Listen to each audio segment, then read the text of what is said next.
नमस्कार दोस्तों, स्वागत है आपका अपने इस चैनल स्पिरिचुअल ट्री में। दोस्तों आज हम आपको बताएंगे एक ऐसे तंत्र प्रयोग के बारे में जो खास करके जन्माष्टमी के अगले दिन ही सिर्फ और सिर्फ किया जाता है।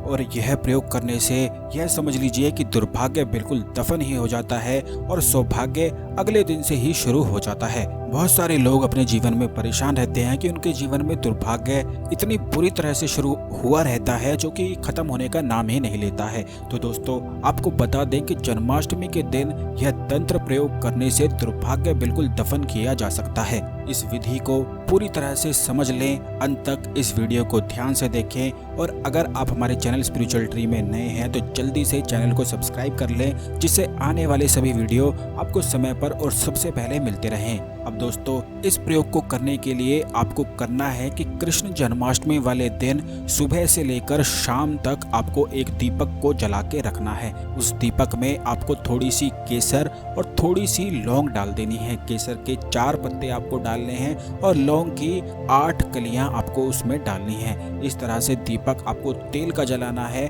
एक बड़ा दीपक आप पहले ही लेकर आ जाएं। इस बात का ध्यान रखें कि यह दीपक बिल्कुल भी पुराना ना हो, क्योंकि बहुत सारे लोग ऐसी गलतियों को कर देते हैं कि पुराने दीपक का इस्तेमाल कर लेते हैं। तो आपको बताते हैं कि जब भी आप कोई प्रयोग करते हैं, नई चीजें करते हैं, त्योहार पर करते हैं, तो नई चीजों पर ही यह प्रयोग होते हैं। तो पहले ही एक बड़ा दीपक आप मिट्टी का ला सकते हैं। उसमें तेल भर के केसर की 4 कलियां और लौंग की 8 कलियां आप उसमें डाल सकते हैं। इसके बाद इस बात को ध्यान रखें कि यह दीपक सुबह से लेकर शाम तक यानी कि रात के 12 बजे तक पूरी तरह चलना चाहिए। बिल्कुल भी यह ना बुझे, इस बात की व्यवस्था आप पहले से ही तय कर लें। उसमें या तो तेल डालते रहें या ऐसा बड़ा दीपक लेकर आएं जो पूरे दिन चलता है और रात को 12 बजे तक यानी कि कृष्ण जन्माष्टमी का असर जब तक रहता है, यह दीपक आपके घर की दक्षिण दिशा में जलना चाहिए। और जो लोग जन्माष्टमी के दिन पूरे दिन इस दीपक को नहीं जला पाए हैं तो वो सिर्फ और सिर्फ रात के समय भी इस दीपक को जला सकते हैं। जो लोग रात को ना जला पाए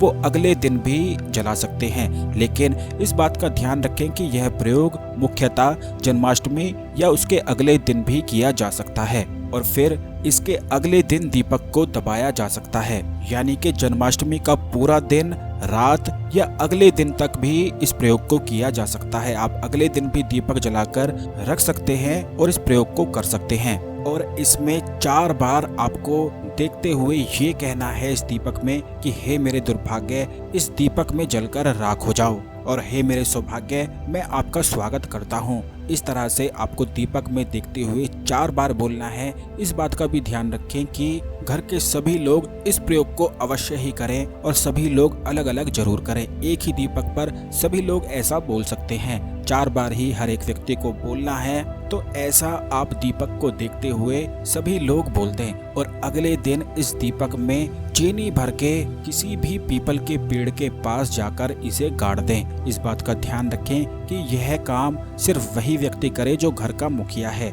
यानी कि जो दीपक को गाड़ने का काम है यह घर के मुखिया को ही करना है, जिससे घर चलता है, यानी कि जिसके कमाने से पूरा घर चलता है, उसी को सिर्फ यह प्रयोग करना है। बाद में दीपक को गाड़ के पीपल के पेड़ के पास आ जाना है। और इस बात का ध्यान रखें कि जब आप पीपल के पेड़ के पास जाएंगे तो यह आपको सिर्फ पीपल के पेड़ की दक्षिण दिशा में ही गाड़ना है। यानी कि अगर ऐसा समझने में आपको परेशानी है तो इसको और भी ज्यादा आसानी से बता देते हैं कि आपको पीपल के पेड़ जब आप मिल जाएगा तो वहां से आप ये देखें कि सूरज कहां से उगता है और वहीं से आप वही दक्षिण दिशा में इस दीपक को गाड़ दें। और ऐसा करके चुपचाप अपने घर आ जाएं। बीच में अगर कोई आपको रोकता है, टोकता है तो बिल्कुल भी जवाब ना दें, किसी से भी बात ना करें। बिल्कुल मौन धारण करके ही आपको सीधा अपने घर आ जाना है। जो कोई भी व्यक्ति इस प्रकार जन्माष्टमी के अगले दिन यह प्रयोग करता है, यह समझ लीजिए कि घर के जितने भी लोग हैं उनका सभी दुर्भाग्य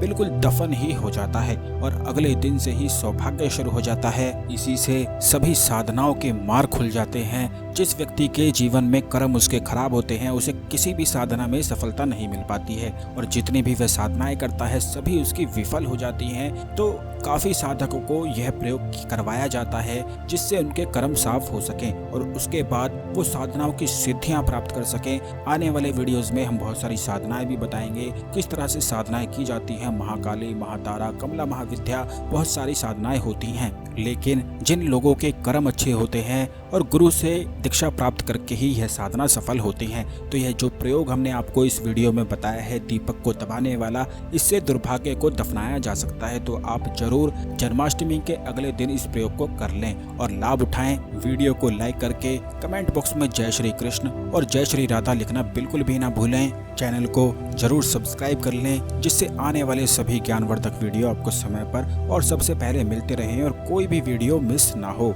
धन्यवाद।